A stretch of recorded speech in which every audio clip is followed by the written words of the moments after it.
Shalom, Bapak Ibu dan Saudara sekalian yang dikasihi Tuhan. Bagaimana kabarnya untuk hari ini? Puji Tuhan baik ya. Bila senantiasa kebaikan dan kemurahan Tuhan tetap mewarnai hari-hari kita, tetap mewarnai kehidupan kita, sehingga kita tetap merasa disupport dan didukung oleh Tuhan untuk melanjutkan kehidupan di atas muka bumi ini. Kini tibalah waktunya untuk kita kembali beracara dalam Ngopi Tengah Minggu pada edisi yang ke-7 ini. Dan oleh karena itu mari kita menyiapkan hati kita dalam keheningan. Kita hening sejenak, seraya kita menyiapkan pujian kita yang pertama, yakni Abadi Tak Nampak. Bersama dengan Saudara Varelius dan Ibu Rani kita akan menaikkan pujian dengan kesungguhan hati.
Jemaat sekalian yang dikasihi Tuhan, mari kita bersama-sama menyatukan hati kita di dalam doa pembukaan. Mari kita berdoa. Bapa yang bertahta di dalam kerajaan surga, kami bersyukur untuk kebaikan-Mu yang Engkau limpahkan dalam kehidupan kami.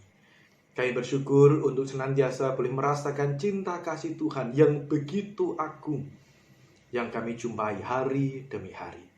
Kini kami bersiap untuk berdiam di hadapan-Mu, bersehati memuji dan memuliakan nama-Mu. Bahkan lebih daripada itu, untuk kami boleh merenungkan sabda-Mu. Kiranya Engkau hadir atas kami, memimpin dan menyertai kami, supaya ibadah ini dari awal sampai pada akhirnya berjalan dengan baik. Di dalam berkat kasih Allah Bapa, Putra, dan Roh Kudus, kami berdoa. Amin.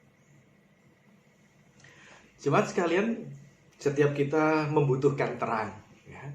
Di dalam kehidupan kita, tidak mungkin kita itu berjalan tanpa terang. Kehadiran terang membuat kehidupan kita menjadi lebih bermakna. Kita tahu arah mana yang akan kita tuju. Kita tahu apa yang ada di depan kita, untuk kita nikmati, untuk kita pegang, untuk kita sentuh, bahkan untuk bisa kita jalani dengan baik. Terang itu bukan hanya berbicara tentang lampu, bukan hanya berbicara tentang matahari. Terang itu juga berbicara tentang terang kehidupan, terang yang sejati. Dan itulah Tuhan. Mari dengan sepenuh hati kita memuji nama Tuhan. Kita mengakui dan kita rindu untuk datang kepada Sang Terang. Yesus terangmu, pelita hatiku.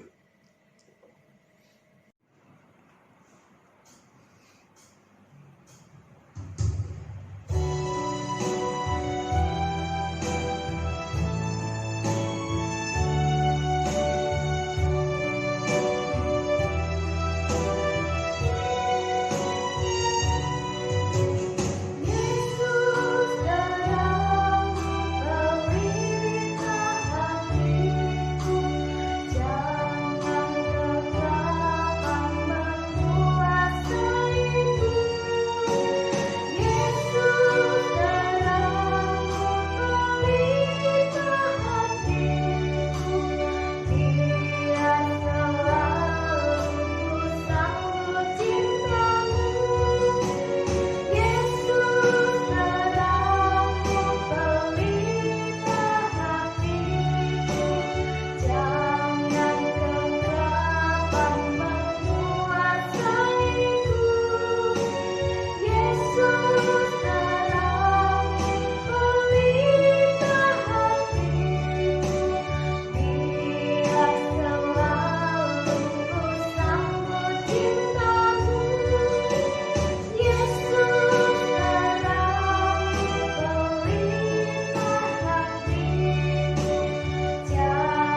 ini tibalah waktunya untuk bersama-sama kita membaca dan merenungkan sabda Tuhan.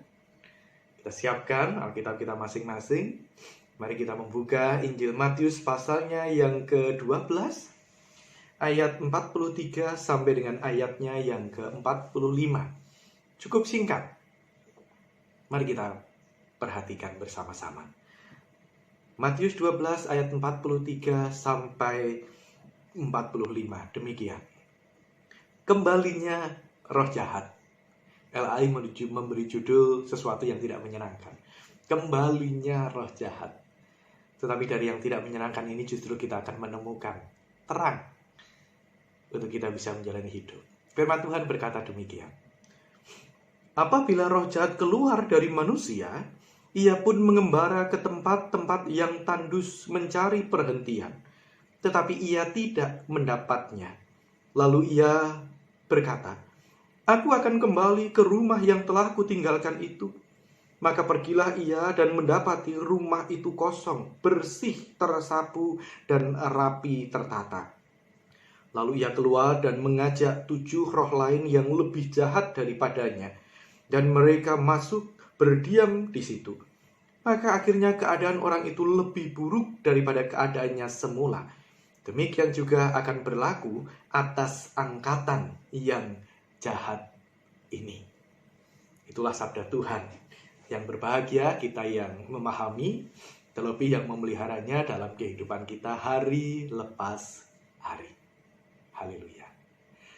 Bapak, Ibu, dan saudara sekalian yang terkasih dalam Tuhan, adakah di antara pribadi-pribadi yang Anda kenal, gitu ya, yang selalu jatuh dalam dosa, atau yang selalu jatuh dalam kesalahan, bahkan mungkin kesalahan yang sama?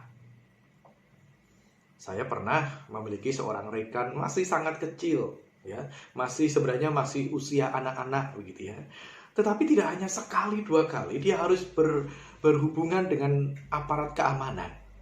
Bukan hanya berhubungan dengan mungkin ketua RT untuk ditegur karena sudah melakukan kesalahan.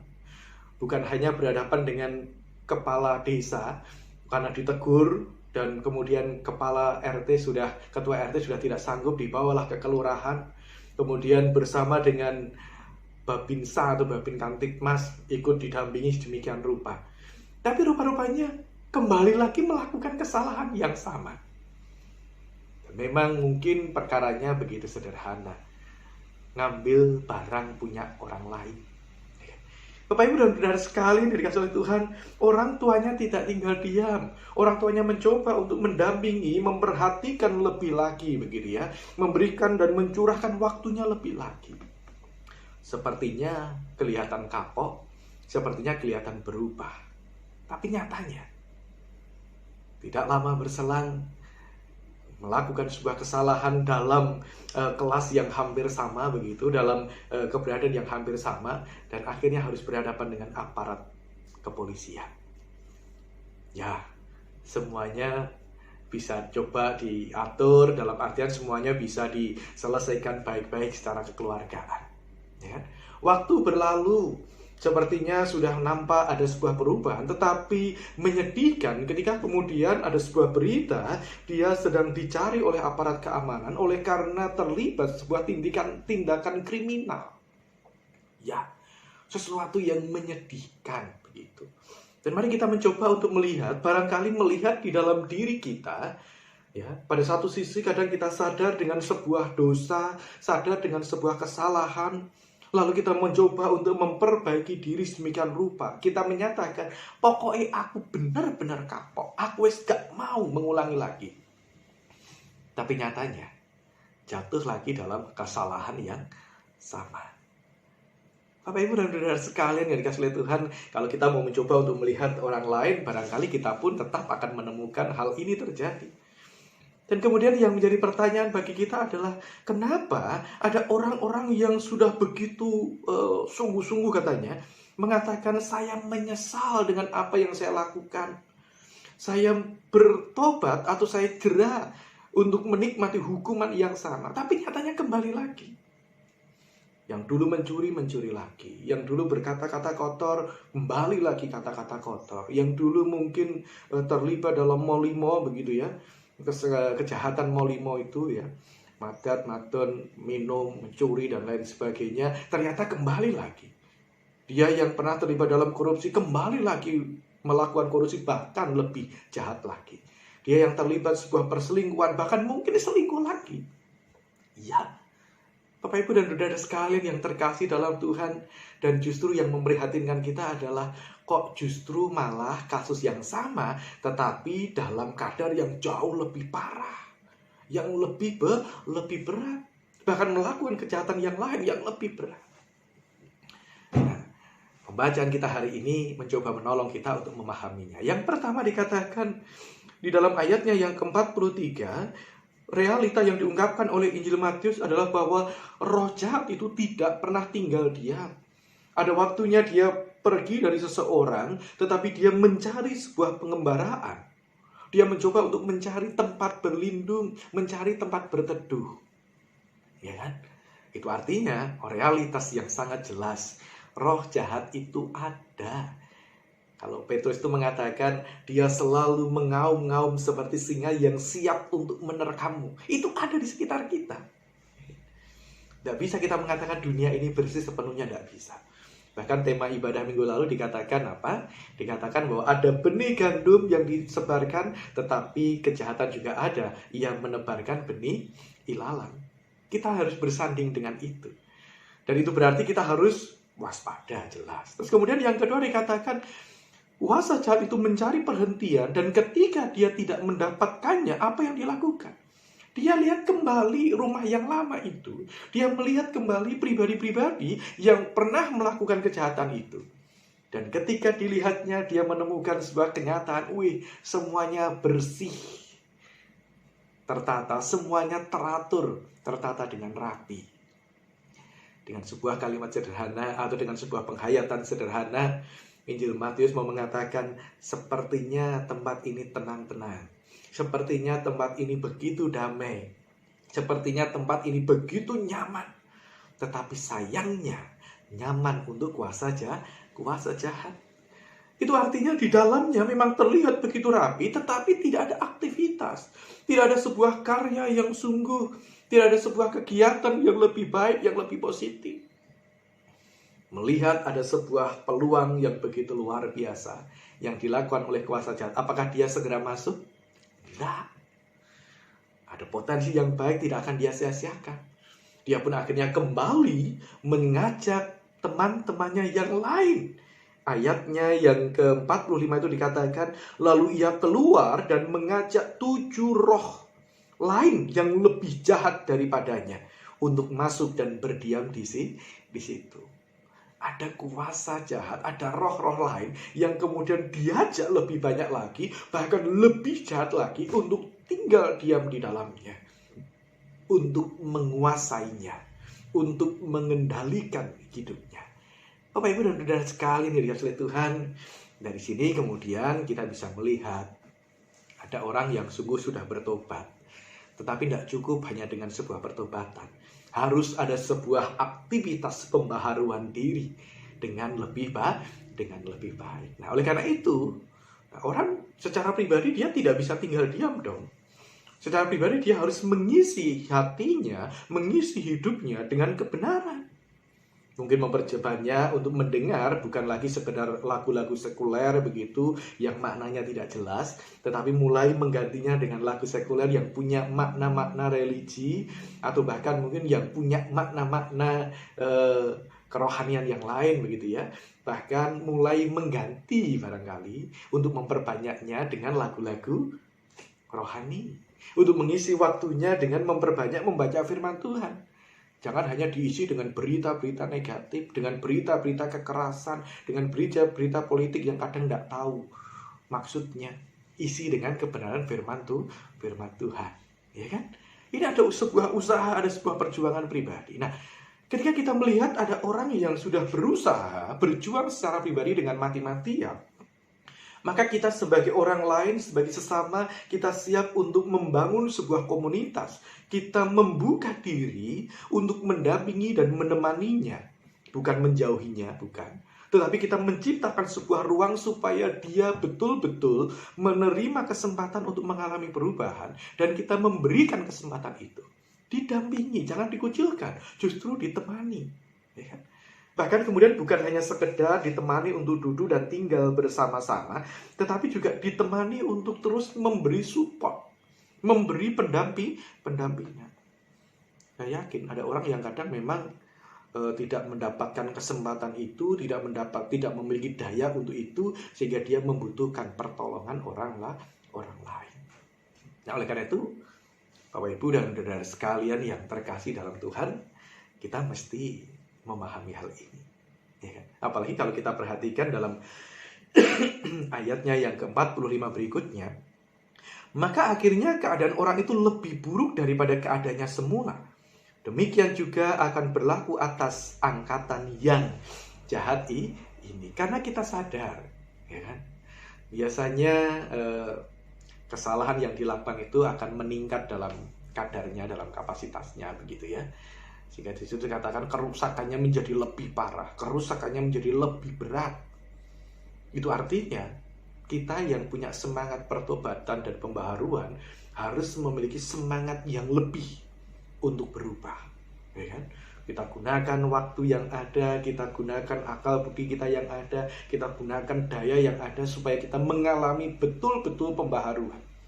Yakinlah bahwa orang yang pernah jatuh dalam dosa itu godaannya jauh lebih besar untuk tertarik, untuk ditarik kembali melakukan dosa dan kesalahan daripada orang yang belum mengenal dosa atau tidak pernah melakukan sebuah kesalahan. Jadi kan tantangannya lebih berat nih. Berarti kita harus berjuang dengan lebih sungguh-sungguh, berjuang dengan lebih baik, ya kan? Terus kemudian yang kedua, karena kita sudah tahu konsekuensinya yang menjadi lebih berat, lebih dalam begitu, maka sebagai sebuah komunitas orang percaya, sebagai sebuah keluarga, perlu untuk kita mendampingi, memberikan kesempatan, juga memberikan ruang, dan memberikan support sepenuhnya, tidak setengah-setengah. Tidak dengan, ya betul jaga jarak, tapi tidak menjauhi begitu. Tetapi juga kita mendampingi sepenuhnya. Apa yang bisa kita ingatkan, kita ingatkan. Apa yang bisa kita tolong, kita tolong. Dan justru malah kita jengkel, marah, lalu kita tinggalkan. Nah, dan yang terakhir, karena kita sadar bahwa kita ini terbatas, tapi ada kuasa Tuhan yang tidak terbatas, yang akan menolong kita. Yang akan menolong kita dalam pembaharuan, yang akan menolong kita dalam mendampingi orang-orang yang siap untuk berubah. Biar kiranya firman Tuhan ini menguatkan kita. Mari kita berdoa. Bapa yang bertahta dalam kerajaan surga, kami sadar sebagai manusia kadang kami lemah, terjatuh dalam dosa, bahkan terjatuh dalam dosa yang sama. Tapi kami terlebih percaya, ketika kami punya komitmen, ketika kami punya kesadaran yang penuh, Tuhan akan menolong kami dan memampukan kami untuk mengalami perubahan yang lebih baik lagi. Tidak jatuh semakin dalam, tetapi bangkit, berdiri dan berlari untuk memegang teguh tangan kuasa Tuhan. Juga mampukan kami ketika kami melihat kenyataan ada sesama kami yang sedang jatuh dalam kegagalan, terbelenggu oleh dosa, terbelenggu oleh kejahatan. Mampukan kami untuk memberikan ruang dan kesempatan mereka untuk berubah. Tapi juga mampukan kami untuk berjalan bersama-sama dengan mereka, memberikan topangan dan support yang terbaik. Bahkan boleh senantiasa menuntun mereka untuk menjadi partner, mengalami pembaharuan yang sempurna. Biar dengan pertolongan Tuhan kami boleh mewujudkan sebuah tatanan kehidupan yang diwarnai dengan semangat pertobatan, yang diwarnai dengan pribadi-pribadi yang selalu siap untuk memperbaharui diri. Pun demikian untuk pribadi kami, untuk keluarga kami, bahkan untuk gereja kami. Kami bersyukur di dalam nama Tuhan kami, Yesus Kristus. Amin. Jemaat sekalian yang dikasihi oleh Tuhan, mari kita hendak menutup atau mengakhiri untuk agenda ngopi kita pada saat ini. Kita mencari satu pujian untuk bisa menyemangati kita mengalami pembaharuan dan perubahan Itu semuanya berasal dari mana? Itu semuanya berasal daripada Tuhan. Sebab Dialah yang telah menciptakan kita seturut dengan kehendak-Nya di dalam kasih, di dalam kebenaran dan kekudusan. Sejak kita menerima Tuhan, kita mengalami perubahan itu. Mari dengan penuh sukacita kita menaikkan pujian perubahan besar di kehidupanku.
Jemaat Tuhan, demikian akhir daripada agenda ngopi kita pada hari ini. Selamat beraktivitas, jangan lupa tetap bersiap untuk menjalani aktivitas di era kenormalan yang baru ini. tetap menjaga keselamatan diri Anda sendiri, menjaga keselamatan keluarga juga sesama yang Tuhan izinkan menyapa waktu saudara. Tuhan memberkati.